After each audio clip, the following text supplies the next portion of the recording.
Shalom, selamat pagi Bapak Ibu Saudara yang kasih Tuhan. Selamat berjumpa kembali di dalam Mimbar Gemara Online pada hari ini 22 Desember tahun 2020 bersama saya Yosua Henry.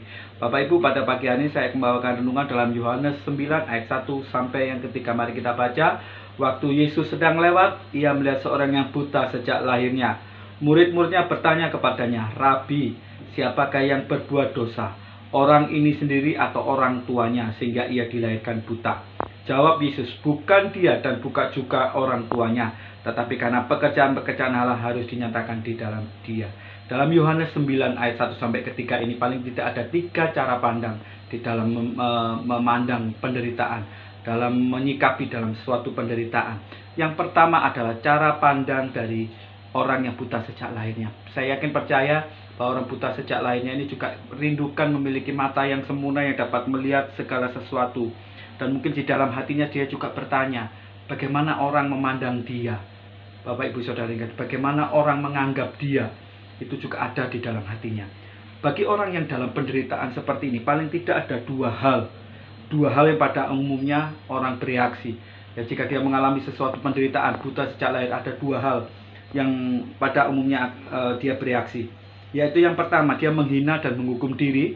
Yang kedua, dia seringkali mencari kambing hitam, menuduh orang lain, menyalahkan situasi kondisi.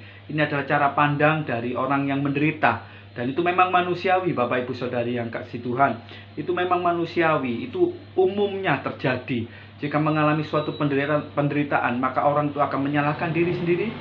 Respon menyalahkan diri sendiri. Yang kedua adalah dia akan menyalahkan orang lain dengan segala kondisinya, Bapak Ibu Saudari. Yang kedua adalah cara pandang dari murid-muridnya. Cara pandang dari murid-murid Yesus. Mungkin murid-murid Yesus ini tidak bermaksud menghina, tidak bermaksud menjatuhkan, tapi ada rasa penasaran. Mereka melihat orang yang menderita bertubi-tubi seperti itu, penderitanya bertubi-tubi, dia sudah buta, miskin, seperti seseorang yang dalam penderitaannya amat sangat. Dan orang pasti, kalau memandang seseorang seperti itu, pasti orang akan berpikir penasaran, apa yang terjadi dengan dia. Mungkin mereka mencoba mencari, kok si orang itu terjadi, kenapa dia itu terjadi pada dia, dan lain sebagainya. Tapi pertanyaan-pertanyaan seperti itu tidak akan pernah menolong orang yang buta sejak lahirnya. Pertanyaan-pertanyaan seperti itu tidak akan menolong orang di dalam penderitaannya. Tetapi pertanyaan-pertanyaan seperti itu, rasa penasaran seperti itu akan membuat si penderita, orang yang mengalami penderitaan itu akan semakin merasa bersalah. Tetapi mari kita belajar dari cara pandang ketiga, yaitu cara pandang Tuhan memandang. Tuhan kita Yesus Kristus yang melihat dari dan memandang orang buta ini dengan kasih dan simpati. Inilah cara pandang Allah, dengan kasih dan simpati. Dia tidak mengorek-ngorek, oh salah siapa ini. Dia tidak mencoba untuk mencari-cari, oh apa yang terjadi dengan dia. Tidak. Apapun yang terjadi dalam kehidupan orang yang mengalami buta sejak lahir, Tuhan tidak mengkorek-korek, dia tidak melihat penyebabnya.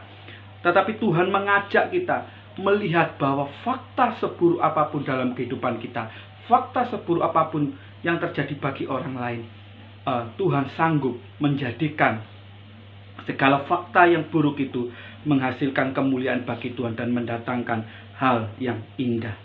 Biarlah Tuhan berkarya dan kemuliaan Tuhan dinyatakan melalui hidup kita. Bapak Ibu, saya dapat simpulkan di dalam 3 cara pandang ini. 3 cara pandang di dalam memandang sebuah penderitaan. Yang pertama, jika kita mengalami penderitaan, mari kita jangan menyalahkan diri kita sendiri, menyalahkan orang lain termasuk situasi dan kondisi.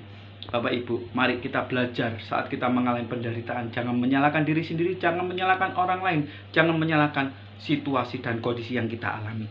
Yang kedua, jika kita melihat saudara kita menderita, jangan kita mencari kesalahan siapa dan kenapa bisa terjadi situasi dan kondisi penderitaan tersebut. Ya, kita tidak perlu mencari kesalahan siapa, apa yang terjadi, penasaran, tidak perlu. Tetapi apa yang kita perlu, jika penderitaan kita alami atau kita melihat orang lain menderita, mari memiliki cara pandang Kristus bahwa Yesus mengasihi kita semua, dan yakinlah dalam keadaan seburuk apapun kita, disebabkan oleh apapun juga penderitaan itu, yakinlah Tuhan akan berkarya dalam hidup kita, mendatangkan kemuliaan, asal kita mau taat dan setia kepadanya. Bapak Ibu Saudara yang kasih Tuhan, mari melalui kesimpulan dan pembacaan kita malam pagi hari ini, kita dapat menyimpulkan, mari kita memiliki cara pandang ilahi, yaitu kita mengasihi, cara pandang yang penuh dengan kasih dan penuh dengan simpati. Haleluya, puji Tuhan. Mari kita berdoa, kita akan mengakhiri Mimbar Gemar Online pada pagi hari ini.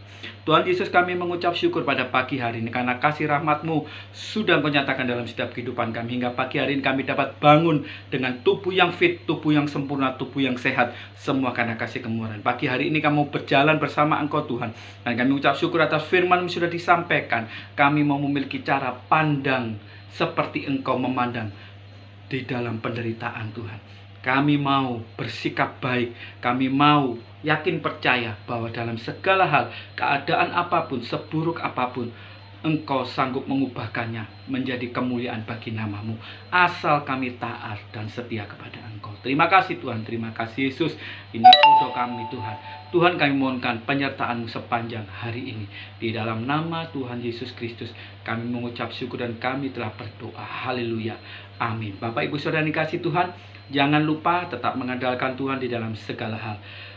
Salam bergemar. Haleluya. Tuhan Yesus memberkati.